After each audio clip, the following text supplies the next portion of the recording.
Hello बच्चों, स्वागत है आप सभी का आज के इस वीडियो में। बच्चों, आज के इस वीडियो में हम संख्या पद्धति से संबंधित सभी जो तथ्य हैं, जो कॉन्सेप्ट्स हैं, उनके बारे में चर्चा करेंगे और उनकी परिभाषाओं को जानेंगे और उनसे संबंधित जो नियम हैं उन पर चर्चा करेंगे। तो आइए सबसे पहले जानते हैं कि संख्या पद्धति होती क्या है और संख्या पद्धति हम किसे कहते हैं। तो बच्चों, संख्या पद्धति जो है वो संख्याओं को लिखने और उनके नामकरण का व्यवस्थित तरीका होता है। संख्याओं को नामकरण करते हैं कि वह संख्या किस प्रकार की है और उनको किस तरीके से लिखा जाता है, उनकी शुरुआत कहाँ से होती है और वो समाप्त कहाँ पर होते हैं। तो बच्चों, संख्या पद्धति में सबसे पहले हम बात करते हैं प्राकृतिक संख्याओं की। तो प्राकृतिक संख्याएं क्या होती हैं? वे सभी संख्याएं जिन्हें हम गिनती के लिए प्रयोग करते हैं प्राकृतिक संख्याएं कहलाती हैं। जैसे 1, 2, 3, 4, 5। तो जो भी संख्या आप गिनती के लिए प्रयोग करते हैं, जैसे 100, 105, 200, 10,000, तो ये सभी संख्याएं क्या हैं? प्राकृतिक संख्याएं कहलाती हैं। यानी कि प्राकृतिक संख्याओं की शुरुआत कहाँ से होती है? 1 से होती है। और सबसे बड़ी प्राकृतिक संख्या हम किसे कहेंगे? तो सबसे बड़ी प्राकृतिक संख्याओं को बताया नहीं जा सकता, क्योंकि हर प्राकृतिक संख्या के बाद एक नई प्राकृतिक संख्या उसमें एक जोड़ने पर प्राप्त हो जाती है। तो इस प्रकार सबसे बड़ी प्राकृतिक संख्या कौन सी है ये हम बता नहीं सकते या कहा नहीं जा सकता। इसलिए प्राकृतिक संख्याओं की शुरुआत 1 से होगी और सब कहाँ समाप्त होंगी? ये कहीं भी समाप्त नहीं होंगी। तो बच्चों, अगले प्रकार के जो संख्याएं होती हैं वो है पूर्ण संख्याएं। प्राकृतिक संख्याओं के बाद जो पूर्ण संख्याएं हैं वो कैसे प्राप्त होती हैं? प्राकृतिक संख्याओं के समूह में केवल हम शून्य को मिला देते हैं तो हमें पूर्ण संख्याओं का समूह प्राप्त हो जाता है। इसका मतलब हम ये कह सकते हैं कि पूर्ण संख्याओं की जो शुरुआत होती है वो शून्य से होती है और वो संख्याएं कहीं भी समाप्त नहीं होती हैं, जैसे कि प्राकृतिक संख्याओं में बताया गया था। तो प्राकृतिक संख्याएं कहाँ से शुरू होंगी? शून्य से। 0, 1, 2, 3, 4 ये सभी क्या हैं? पूर्ण संख्याएं हैं। इसके बाद बारी आती है बच्चों पूर्णांक संख्याओं की। तो पूर्णांक संख्याएं क्या हैं? तो जब हम पूर्ण संख्याओं को प्राप्त कर लेते हैं तो पूर्ण संख्याओं के समूह में जब ऋणात्मक संख्याओं को भी मिला दिया जाता है तो पूर्णांक संख्याओं का समूह प्राप्त हो जाता है। तो पूर्णांक संख्याएं 3 प्रकार की होती हैं। कुछ एग्जाम्पल यहाँ दिए जा रहे हैं, जैसे 0, 5, 6, -7, -10 इत्यादि। बच्चों, पूर्णांक संख्याएं 3 प्रकार की होती हैं। पहली है धन पूर्णांक संख्याएं, दूसरा शून्य पूर्णांक संख्याएं और तीसरा ऋण पूर्णांक संख्याएं। तो धन पूर्णांक संख्याओं में धनात्मक संख्याएं आती हैं, जैसे 1, 2, 3, 4, 5। यानी कि जो संख्या आपकी प्राकृतिक संख्याएं थी वो सभी क्या हैं? धन पूर्णांक संख्याएं हैं। दूसरे प्रकार की पूर्णांक संख्या है शून्य पूर्णांक संख्या। तो इसमें क्या आएगा? केवल शून्य आएगा। तीसरी संख्या है ऋण पूर्णांक संख्याएं। तो ऋण पूर्णांक संख्याओं में सभी संख्याएं क्या हो जाएंगी? ऋणात्मक। जो प्राकृतिक संख्याएं आप जानते हैं उन सभी संख्याओं के आगे आप माइनस लगा देंगे तो वो सभी क्या हो जाएंगी? ऋण पूर्णांक संख्याएं। तो ऋण पूर्णांक संख्याएं शुरुआत कहाँ से होंगी? -1 से, फिर अनंत तक जाएंगी, -1, -2, -3, -4, इसी प्रकार से आगे भी। तो सबसे बड़ी धन पूर्णांक संख्या या सबसे छोटी ऋण पूर्णांक संख्याओं को हम नहीं बता सकते। वो कहाँ अंत होगी? इसका अंत कहीं भी नहीं होगा, ये चलती चली जाएंगी। तो ये रही पूर्णांक संख्याएं जो कि 3 प्रकार की होती हैं, धन पूर्णांक संख्याएं, शून्य पूर्णांक संख्याएं और ऋण पूर्णांक संख्याएं या ऋणात्मक पूर्णांक संख्याएं। इन संख्याओं को हम संख्या रेखा पर भी निरूपित करते हैं। तो संख्या रेखा एक जो रेखा होती है उसमें बीच में शून्य बिंदु होता है। दाहिनी ओर धन पूर्णांक संख्याएं और बाईं ओर ऋण पूर्णांक संख्याएं लिखी जाती हैं। तो बच्चों, पूर्णांक संख्याओं को हम संख्या रेखा पर भी निरूपित कर सकते हैं। तो जैसे कि आप यहाँ एक नीचे लाइन देख रहे हैं, रेखा देख रहे हैं, वो संख्या रेखा है। इसमें बिल्कुल बीचों बीच क्या होती है? शून्य पूर्णांक होता है और दाहिनी ओर धनात्मक पूर्णांक 1, 2, 3 इस तरीके से लिखे जाएंगे और बाईं ओर जो है ऋणात्मक पूर्णांक -1, -2, -3, -4 -5 इस तरीके से लिखे जा सकते हैं। तो यहाँ पर ये क्या हो गया, शून्य पूर्णांक, इधर की जो सभी संख्याएं होंगी वो धन पूर्णांक संख्याएं हो जाएंगी और इधर की जो सभी संख्याएं होंगी वो क्या हो जाएंगी, ऋण पूर्णांक संख्याएं हो जाएंगी। ठीक है, तो इस तरीके से पूर्णांक संख्याएं आपकी 3 प्रकार की होंगी जिन्हें आप संख्या रेखा पर निरूपित करते हैं। बच्चों अगले प्रकार के जो संख्या है वे है परिमेय संख्याएं। तो परिमेय संख्याएं किन्हें कहते हैं, वे सभी संख्याएं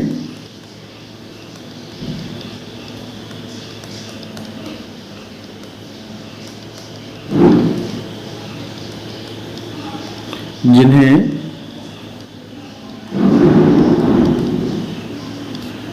P/Q के रूप में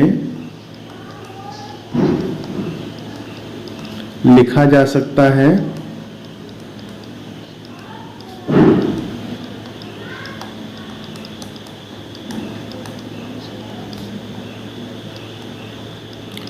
परिमेय संख्याएं कहलाती हैं।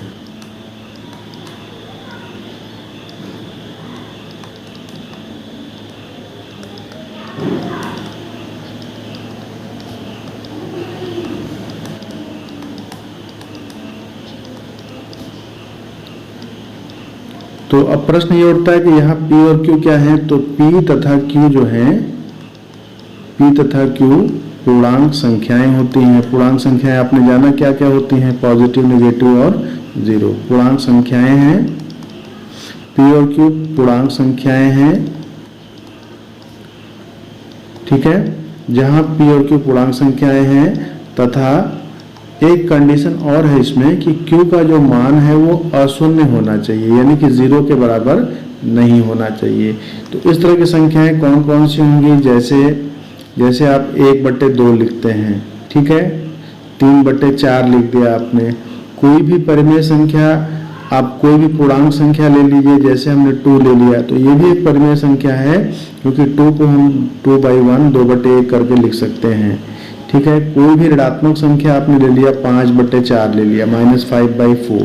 ठीक है, तो ये भी क्या है, एक परिमेय संख्या ही है क्योंकि P और Q जो लेते हैं, जो अंश और हर में लेते हैं, वो कोई भी पूर्णांक हो सकता है, ऋणात्मक या धनात्मक, केवल हर में शून्य नहीं आना चाहिए। ठीक है, तो ये सभी क्या होंगी, परिमेय संख्याएं होंगी।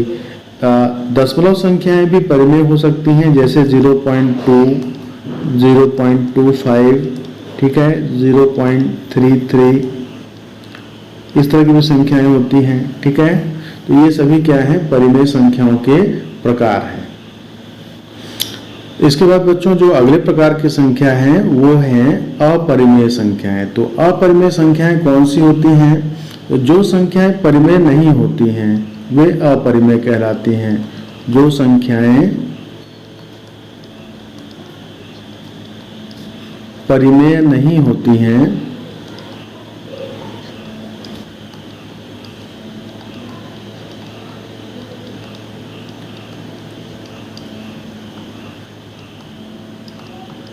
अपरिमेय संख्याएं कहलाती हैं।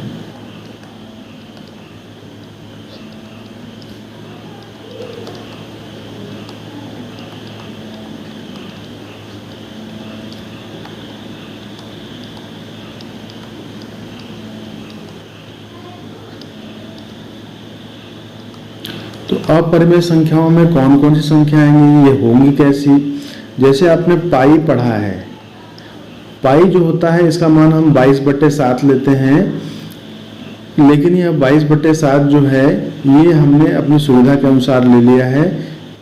22/7 कोई निश्चित मान नहीं है इसका, ठीक है, क्योंकि जो पाई होता है वो किसी भी वृत्त की परिधि और उसके जो है व्यास का अनुपात होता है। ठीक है, तो इसी तरह से कुछ संख्याएं जो करणी में होती हैं, करणी में अभाज्य संख्याएं ले लीजिए, करणी में 2, करणी में 3, करणी में 5 ले लिया, या फिर आप घनमूल जब निकालते हैं किसी संख्या का, जैसे हमने अभाज्य संख्या का ले लिया, या फिर ऐसी संख्या जो पूर्ण घन ना हो, जैसे हमने करणी में 4 ले लिया, तो इस तरह की संख्याएं जो हैं वो अपरिमेय संख्याएं होती हैं। कुछ दशमलव संख्याएं इस प्रकार से होती हैं जो नॉन टर्मिनेटिंग, नॉन रिपीटिंग होती हैं, जिन्हें हम अशांत अनावर्ती कहते हैं। तो जैसे 0.1, 0.01, 001, 0001 इस तरीके से कुछ संख्याएं होती हैं, या फिर 0.05, 006, 07, 008। अगर ऐसी कोई संख्या बनती है तो इस तरह की संख्याओं को हम क्या कहेंगे? अपरिमेय संख्याएं कहेंगे, क्योंकि ये जो अशांत है यानी कि कहीं भी समाप्त नहीं हो रही हैं, और अनावर्ती है यानी कि कोई भी अंकों का समूह इसमें दोबारा दोहराया नहीं जा रहा है। जैसे यहाँ पर 01 मिला, लेकिन यहाँ पे 00 के बाद 1 मिला, यहाँ 000 के बाद 1 मिला, इस तरीके से ये अंतर इसमें हो जाता है। इसी प्रकार से यहाँ आप देख रहे हैं 0 के बाद 5 है, 00 के बाद 6 है, फिर 07, 0008। तो इस तरीके से इसमें दोहराव नहीं है, अंकों या अंकों के समूह का दोहराव नहीं है, इसलिए ये संख्याएं क्या हैं? अशांत अनावर्ती हैं, और इन्हें ही हम अपरिमेय संख्याएं कहते हैं। जब इन संख्याओं का मान जो पाई है, कड़ी में 2 है, कड़ी में 3 है, कड़ी में 5 है, इन सभी संख्याओं का मान हम जब दशमलव में ज्ञात करेंगे तो ये सभी संख्याएं भी इन्हीं के रूप में प्राप्त होने लगेंगी। तो इस प्रकार की संख्याएं अपरिमेय संख्याएं कहलाती हैं। इसके बाद बच्चों आती हैं वास्तविक संख्याएं। वास्तविक संख्याएं क्या होती हैं, आइए इन्हें भी समझ लें।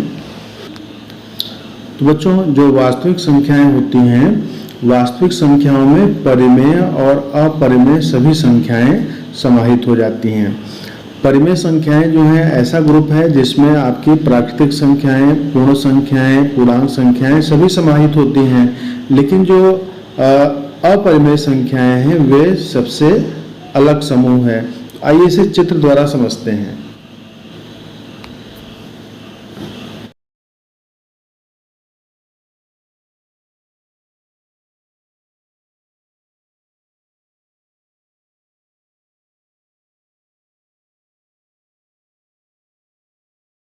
तो बच्चों यहाँ आपको एक चित्र दिखाया गया है जिसमें एक बड़ा सा आयत है। तो ये जो आयत है ये वास्तविक संख्याओं का समूह है।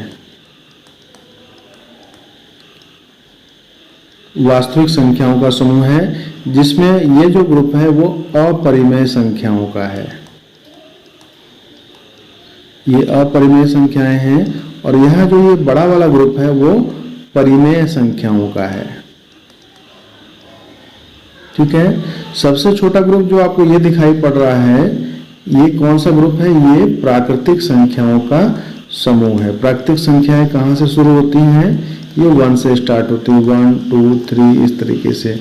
अब इसमें हमने केवल शून्य मिला दिया, 0 मिला दिया, 0 से स्टार्ट होने लगेंगे, 0, 1, 2, 3 इन्फिनाइट तक, अनंत तक। तो ये जो दूसरा समूह है ये क्या बन जाएगा? ये पूर्ण संख्याओं का समूह बन जाएगा। ठीक है। अब इसमें हम क्या करते हैं? ऋणात्मक संख्याएं मिला देते हैं, -1, -2, -3 इस तरीके से बहुत सारी संख्याएं आप मिला देंगे। तो ये तीसरा ग्रुप जो बनेगा ये क्या बनेगा? पूर्णांक संख्याओं का समूह बन जाएगा। ठीक है। इसके बाद जो चौथा समूह है परिमेय संख्याओं का, ये कैसे बनेगा? इन सभी संख्याओं में अगर हम भिन्नात्मक संख्याएं इस तरीके से मिला देते हैं, दशमलव संख्याएं मिला देते हैं, तो ये क्या बन जाएगा? ये परिमेय संख्याओं का समूह मिल जाएगा। तो ये परिमेय संख्याओं में सभी समूह समाहित हैं, जैसे प्राकृतिक संख्याओं का समूह, पूर्ण संख्याओं का, पूर्णांक संख्याओं का। ठीक है। और दूसरा समूह जो है वो अपरिमेय संख्याओं का। तो ये 2 समूह हैं, और इन 2 समूहों को मिलाने वाली जो समूह है वो क्या है? वास्तविक संख्या। यानी वास्तविक संख्याओं में परिमेय संख्याएं भी आएंगी और अपरिमेय संख्याएं भी आएंगी। अपरिमेय में जैसे आपने ये पाई ले लिया, √2 ले लिया, √3 ले लिया, है ना। कड़ी में घनमूल ले लिया 4 का, या घनमूल 5 का ले लिया। ये सभी क्या हैं? अपरिमेय संख्याएं होती हैं। और परिमेय और अपरिमेय संख्याओं को अगर हम समाहित कर देते हैं तो एक नया ग्रुप बनता है जिसे हम वास्तविक संख्याओं का समूह कहते हैं। इसके बाद बच्चों हम जानेंगे सम संख्याओं के बारे में। सम संख्याएं हम कहेंगे किसे? तो वे सभी संख्याएं जो 2 से पूर्णतः विभाज्य होती हैं उन्हें हम सम संख्याएं कहते हैं। जैसे 2, 4, 6 8 और बड़ी संख्या लेना चाहेंगे 22 है ना, 98 और बड़ी संख्या में 102, 4 अंकों की संख्या में 1008। इस तरीके से ये सभी संख्याएं क्या होंगी, सम संख्याएं कहलाई जाएंगी जो 2 से पूर्णतः विभाज्य होती हैं। तो किसी भी बड़ी संख्या को हम पहचानेंगे कैसे बिना भाग दिए कि वह सम है या विषम। तो सम संख्याओं के लिए हम क्या करते हैं, दी गई संख्या के इकाई के स्थान पर 0, 2, 4, 6 या 8 अगर प्राप्त होता है तो वे सभी संख्याएं सम संख्याएं कहलाती हैं। जैसे एक बड़ी संख्या हमने ली 2, 5, 7, 9, 8, 3, 4, 5 और लास्ट में 2 लिख दिया। तो ये केवल इकाई का स्थान हमें देखना है। अगर यहाँ इनमें से कोई भी संख्या आती है तो वो क्या होगी, सम संख्या। और अगर वो इनमें से कोई एक संख्या नहीं आती है तो वो क्या हो जाएगी, विषम संख्या। तो सम संख्याएं कौन सी संख्याएं होती हैं, जो केवल 2 से पूर्णतः विभाज्य होती हैं। इसके बाद अगर विषम संख्याएं आप जानना चाहें तो विषम संख्याएं किसे कहेंगे, विषम संख्याएं जो 2 से पूर्णतः विभाज्य नहीं होती हैं। जैसे 1, 3, 5, 7 इस तरीके से। बड़ी संख्या में आप 99 ले लें, 123 ले लें, 405 ले लिया। तो ये सभी संख्याएं क्या हैं, विषम संख्याएं हैं जो 2 से पूर्णतः विभाज्य नहीं होती हैं। इसके बाद बच्चों आइए जानते हैं कि अभाज्य संख्याएं क्या होती हैं। अभाज्य संख्याओं को हम प्राइम नंबर्स भी कहते हैं इंग्लिश में। तो प्राइम नंबर्स क्या होते हैं, तो ये सभी संख्याएं जो केवल स्वयं से और 1 से पूर्णतः विभाज्य होती हैं। यानी कि स्वयं से और 1 से पूर्णतः विभाज्य होने वाली संख्या को ही क्या कहेंगे, अभाज्य संख्या। वे संख्याएं कौन सी, जैसे 2 को हम केवल 1 से और 2 से ही विभाजित कर सकते हैं। 3 है तो 3 केवल 1 और 3 से ही पूर्णतः विभाज्य होगा। 5 जो है वो 1 और 5 से ही पूर्णतः विभाज्य होगा। ठीक है, इसके बाद आएगा 7, ये केवल 1 से पूर्णतः विभाज्य होगा और 7 से। तो ये 2, 3, 5, 7 ये सभी क्या हैं, अभाज्य संख्या है। 2, 3, 5, 7। इसके बाद अगली जो संख्या आएगी वो 11, 13, 17, 19 इस तरीके से बहुत सारी अभाज्य संख्याएं आप प्राप्त कर सकते हैं। तो अभाज्य संख्याएं तो आपने जान लिया। अब आइए जानते हैं भाज्य संख्याएं। तो भाज्य संख्याएं किन्हें कहेंगे, वे सभी संख्याएं जो अभाज्य नहीं होती हैं और जिनके 2 से अधिक अपवर्तक होते हैं। यानी 2 संख्याओं से अधिक संख्याओं से वो कटते हैं। जैसे अगर हमने 4 ले लिया तो 4 किन किन संख्याओं से कटता है, 1 से भी पूरा विभाजित हो जाएगा, 2 से हो जाएगा और 4 से हो जाएगा।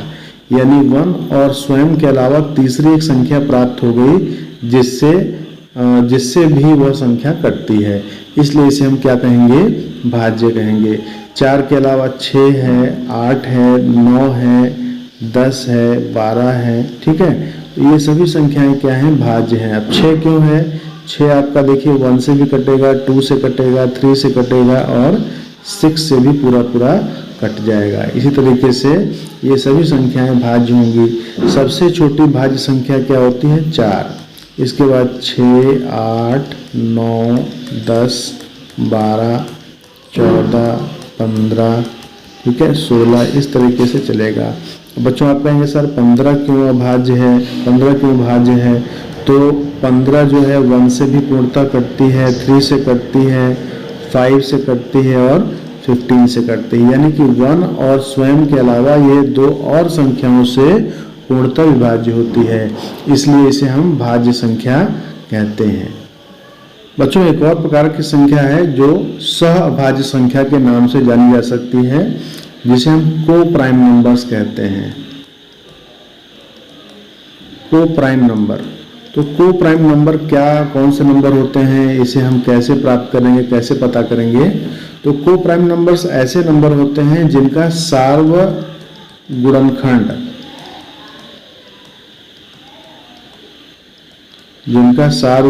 क्या हो, 1 हो। सार्व गुणनखंड को हम दूसरी भाषा में HCF भी कहते हैं। जिसे आप मौसौ प कहते हैं। ठीक है, तो मौसौ प या फिर HCF, जिसका एक हो जिन दो संख्याओं का, उन संख्याओं को हम सअभाज्य संख्या कहते हैं। जैसे आपने 4 और 7 को ले लिया, इन दोनों का common factor, highest common factor क्या मिलेगा? 1 मिलेगा। 5 और 3 ले लीजिए, ठीक है, 5 और 6 को ले सकते हैं, ठीक है, इनका HCF क्या है? 1 है। तो इस प्रकार की संख्याओं को जिनका सार्वगुणनखंड 1 होता है, उन्हें हम सअभाज्य संख्या या फिर को प्राइम नंबर कहते हैं। आइए बच्चों, अब बात करते हैं निरपेक्ष मान की। तो निरपेक्ष मान क्या होता है? किसी भी संख्या का निरपेक्ष मान ज्ञात करने के लिए उस संख्या को हम दो खड़ी लाइनों के बीच में लिखते हैं, और निरपेक्ष मान किसी भी संख्या का धनात्मक परिमाण के बराबर होता है। धनात्मक परिमाण यानी कि वो जो संख्या है उसकी जो पॉजिटिव वैल्यू है, धनात्मक मान है, वही उसका निरपेक्ष मान होता है, चाहे वह संख्या धनात्मक हो या ऋणात्मक हो। ठीक है, तो अगर इसे हम सांकेतिक भाषा में लिखेंगे तो यदि हमारी दी गई संख्या 0 से बड़ी हो तो वो तो धनात्मक ही होगी, तो उसका निरपेक्ष मान क्या होगा? वही संख्या होगी। यदि वह संख्या 0 के बराबर है तो उसका निरपेक्ष मान भी 0 हो जाएगा, यानी वह संख्या क्या होगी? 0 होगी। लेकिन यदि वह संख्या 0 से छोटी है यानी कि ऋणात्मक है, तो उसका निरपेक्ष मान, वह संख्या -x होती है, लेकिन जब उसका निरपेक्ष मान लेंगे तो क्या आ जाएगा? x के बराबर आ जाएगा। ठीक है, तो इस तरीके से निरपेक्ष मान, जैसे अगर हमें -5 का निरपेक्ष मान निकालना है तो वो क्या हो जाएगा? 5 हो जाएगा। +5 का निरपेक्ष मान भी 5 होगा। अगर आप 0 का निरपेक्ष मान की बात करें तो 0 क्या है? ना धनात्मक है ना ऋणात्मक है, तो यह 0 है, तो इसका निरपेक्ष मान 0 ही होगा। कोई संख्या यदि भिन्न में है, जैसे 5/7 है, और इसका निरपेक्ष मान निकालना है तो ये 5/7 के ही बराबर होगी। तो यदि आप ऋणात्मक संख्या ले लें, -5/9 ले लिया आपने, इसका निरपेक्ष मान क्या हो जाएगा? 5/9, 5/9। केवल आपको ऋण चिन्ह को हटा देना है और वही संख्या आपको लिख देनी है। तो इस प्रकार किसी भी संख्या का निरपेक्ष मान आप आसानी से प्राप्त कर लेंगे। तो बच्चों, आइए अब जानते हैं कि दो परिमेय संख्याओं के ठीक बीच की परिमेय संख्या हम कैसे ज्ञात कर सकते हैं। जैसे मान लीजिए दो संख्याएं हमें दी गई हैं a और b, जो कि परिमेय संख्याएं हैं, और पूछा जाए कि a और b के ठीक बीच में कौन सी परिमेय संख्या आएगी, तो उसके लिए हम क्या करेंगे? इन दोनों परिमेय संख्याओं का योगफल ज्ञात करेंगे और इनके योगफल को हम 2 से विभाजित कर देंगे। उदाहरण के लिए जैसे हमें संख्या दे दी गई 1/2 तथा 1/5, इनके बीच की हमें ठीक बीच की परिमेय संख्या निकालनी है। तो हम क्या करेंगे? 1/2 और 1/5 को पहले योगफल ज्ञात करेंगे। तो योगफल क्या हो जाएगा? लसा आपका 10 मिल गया, 2×5 10, यहाँ 5 मिलेगा, और 5×2 10, यहाँ 2 मिला, क्या आ गया? 7/10। तो ये क्या आ गया? इनका योगफल आ गया। अब ठीक बीच की परिमेय संख्या जो हो जाएगी वो क्या हो जाएगी? वो इनका आधा, यानी 7/10 और बटे 2 करना है। तो 2 को आप 2/1 कर दीजिए, 7/10 इंटू, अब इसका व्युत्क्रम करेंगे तो 1/2 हो जाएगा। ठीक है, ये आ जाएगा 7/20। तो 1/2 और 1/5 के ठीक बीच की परिमेय संख्या क्या हो गई? 7/20 हो गई। तो इस प्रकार से आप किसी भी दो परिमेय संख्याओं के बीच में ठीक बीच की परिमेय संख्या ज्ञात कर सकते हैं। बच्चों, आइए परिमेय संख्याओं के कुछ प्रगुणों के बारे में बात करते हैं। परिमेय संख्याओं के कुछ प्रगुण होते हैं जिनका प्रयोग हमें अभ्यास में करना होता है। जैसे सबसे पहला प्रगुण आता है संवरक प्रगुण।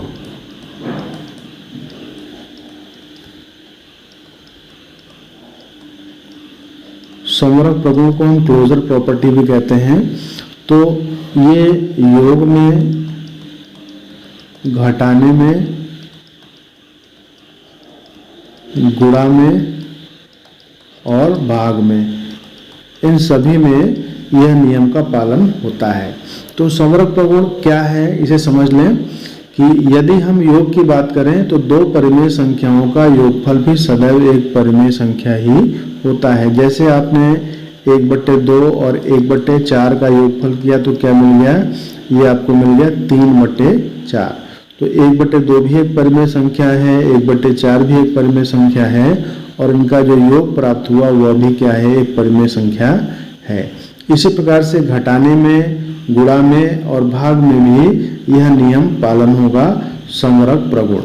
जैसे कि अगर गुणा में हम देखें तो दो परिमेय संख्याओं का गुणा, ठीक है, इनका गुणा हमें करना है तो गुणा किया जाएगा 1/8।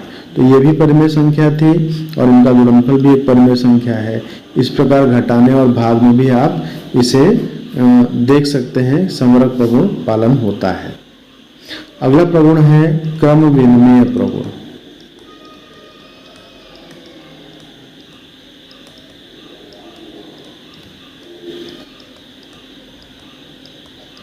क्रम विनिमय प्रगुण जो है वो केवल योग और गुणन में ही प्रयोग किया जाता है, इसमें ही पालन करता है।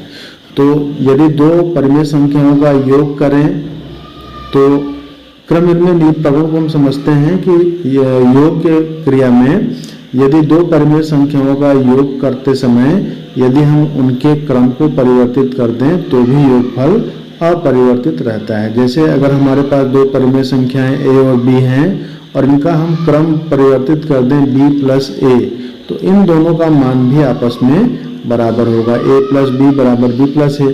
जैसे आपने 1/2 + 1/4 किया तो क्या मिल गया, 3/4 मिल गया। इसी प्रकार b + a करेंगे, यानी कि 1/4 में अगर 1/2 को जोड़ेंगे तो भी 3/4 ही प्राप्त होगा। इसी प्रकार गुणन की क्रिया में जैसे 1/2 × 1/4 हमने किया तो 1/8 प्राप्त हो गया। उसी प्रकार यदि हम 1/4 × 1/2 करते हैं तो भी हमें 1/8 ही प्राप्त होता है। इस प्रकार क्रम विनिमय प्रगुण योग और गुणन की क्रिया में इसका पालन होता है। बच्चों अगला प्रगुण जो है वो है सहचर प्रगुण, जिसे हम एसोसिएटिव प्रॉपर्टी के नाम से जानते हैं।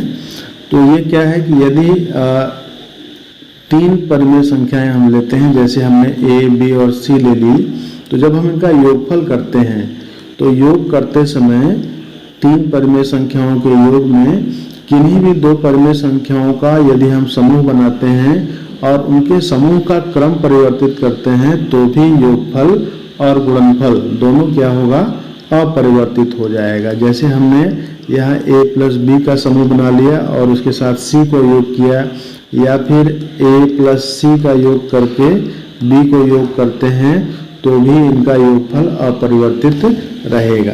उदाहरण के लिए जैसे हमने 1/2, 3/4 और 5/6 3 संख्याएं ले ली और हम इनमें से अलग अलग जोड़े बना करके योग करें और इनका क्रम बदलते जाएं तो भी योगफल नहीं बदलेगा। ठीक है, इसका आप योग करके देखें और इसका योग करके देखें, मान अपरिवर्तित रहेगा। कोष्ठक लगाने का मतलब क्या है कि कोष्ठक के अंदर जो संख्याएं लिखी हैं पहले इनका योग करेंगे और उसमें बाहर वाली संख्या का योग करेंगे। तो इसी प्रकार दाहिने पक्ष में भी करेंगे तो भी योगफल जो है आपका अंतर नहीं आएगा, दोनों एक ही संख्याएं प्राप्त होंगी। तो गुणन की क्रिया में भी यही है कि a × b × c बराबर a × b × c या फिर a × c × b।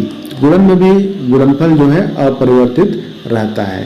तो इस प्रगुण को हम क्या कहते हैं, सहचर्य प्रगुण कहते हैं।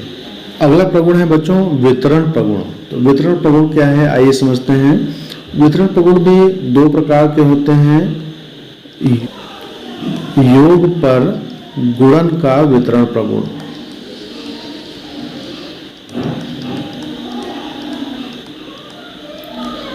तो परिमेय संख्याओं में योग पर गुणन का वितरण कैसे समझेंगे, तो मान लीजिए 3 परिमेय संख्याएं हमारे पास हैं a, b और c।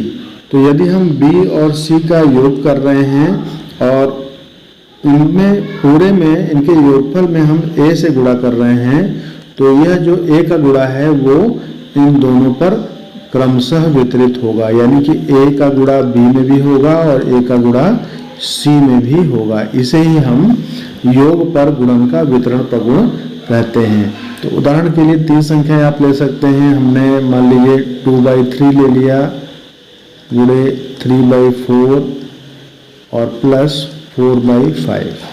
तो इसका गुणा इसमें भी होगा, 2/3 गुणे 3/4 होगा प्लस 2/3 गुणे 4/5 होगा, यानी इसका गुणा यहाँ भी होगा और इसी का गुणा यहाँ भी होगा।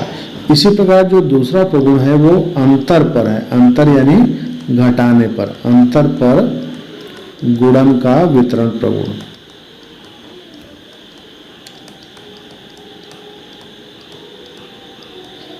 अंतर पर, तो यहाँ पर अंतर पर कैसे हो जाएगा, a गुणे b माइनस सी बराबर a गुणे b माइनस a गुणे c। तो इस प्रकार से कोई भी संख्या आप लेके दे सकते हैं।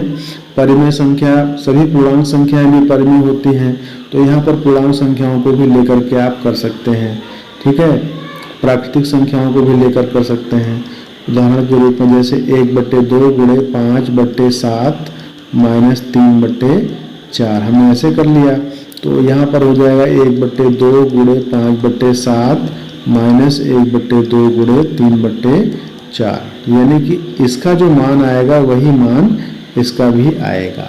तो यह जो है परिमेय संख्याओं में के जो है प्रगुण थे जो आपने देखे। आइए कुछ और जानकारी संख्याओं और संख्या पद्धति से संबंधित प्राप्त करते हैं।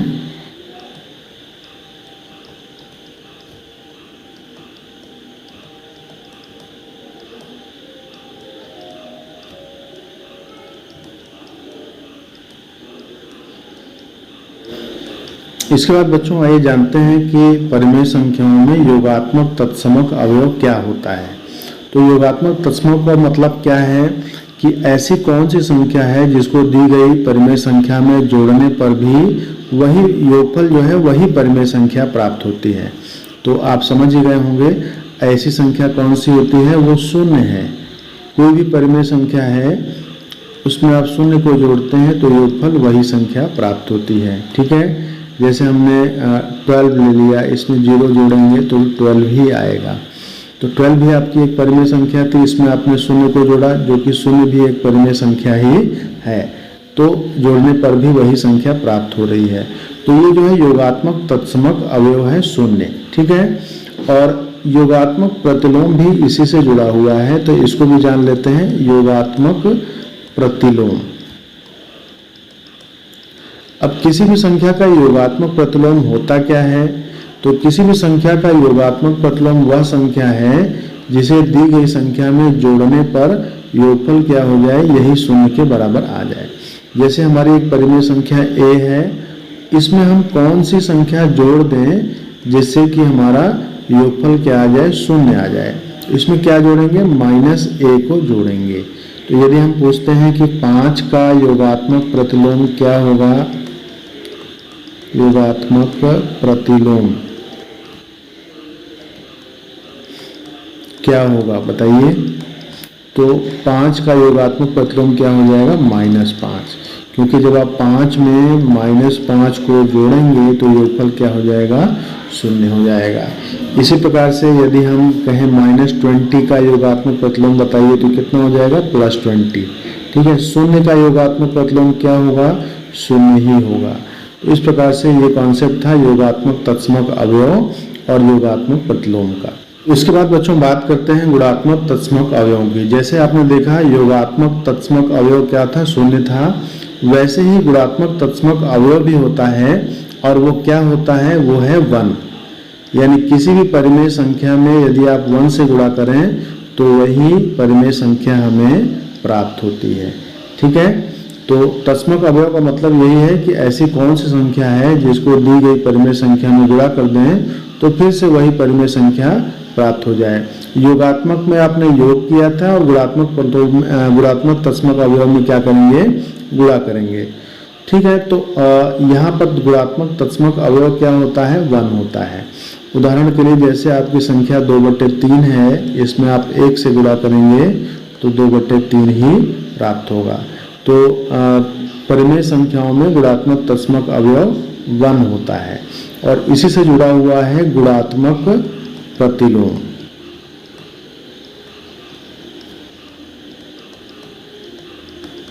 गुणात्मक प्रतिलोम। तो गुणात्मक प्रतिलोम क्या है? गुणात्मक प्रतिलोम वह संख्या है जिसे दी गई संख्या में गुणा करने पर हमें गुणनफल 1 प्राप्त हो जाए। जैसे हमें पूछा गया कि a है, a हमारी एक परिमेय संख्या है, इसमें हम किस संख्या से गुणा करें कि हमारा गुणनफल 1 आ जाए। तो कैसे बनाएगा? इसमें हमें 1/a से गुणा करना पड़ेगा। उदाहरण के लिए हमारी संख्या 3/4 है और इसमें हम किससे गुणा करें जिससे कि हमें 1 प्राप्त हो जाए, तो हमें 4/3 से गुणा करना पड़ेगा।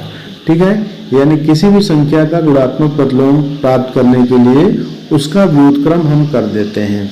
ठीक है, इसी प्रकार से यदि हमें 5/12 का गुणात्मक प्रतिलोम ज्ञात करना हुआ तो क्या हो जाएगा? वो 12/5 हो जाएगा। क्यों हो जाएगा? क्योंकि 5/12 गुणे 12/5 जब आप करेंगे तो 5 एकम 5 ये कट गया और 12 एकम 12 ये कट गया, सब कुछ कटने के बाद 1 प्राप्त हो जाएगा। तो इस तरीके से ये योगात्मक प्रतिलोम और गुणात्मक प्रतिलोम आपने जाना। तो बच्चों, आशा है कि आज की वीडियो में बताई गई सभी जानकारी और सभी तथ्य आपको भली भांति समझ में आए होंगे। जो भी आपको समस्या होगी आप कमेंट बॉक्स में लिख करके बता सकते हैं। बच्चों, मिलते हैं अगले वीडियो में। धन्यवाद।